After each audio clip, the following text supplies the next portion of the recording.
இப்போ இந்த சீஸ் எடுத்து இது வந்து இந்த சீஸ் தான் துருவி வச்சுருக்கேன்.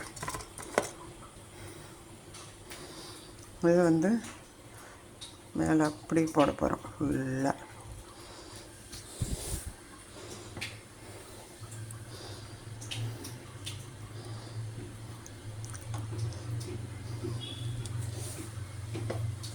ஃபுல்லும் கவர் பண்ணுற அளவுக்கு போட்டுடணும்.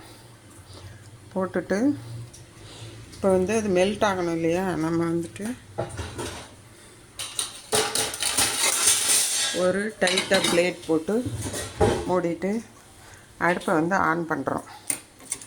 ஆன் பண்ணிவிட்டு ஒரே நிமிஷம்தான், சூடு ஏறினதே நிறுத்திடணும். இப்போ இப்படி வெந்துட்டு இருக்கும். ஏற்கனவே அது சூடு ஏறி இருக்கிறனால ஒரு செகண்டு சூடு அதிகமானதே ஒரு நிமிஷம் கம்மியான சூட்டில் வச்சுட்டு எடுத்தோன்னா நல்லா உருகி இருக்கும். எடுத்துகிட்டு பிளேட் பண்ணும்போது காமிக்கிறேன்.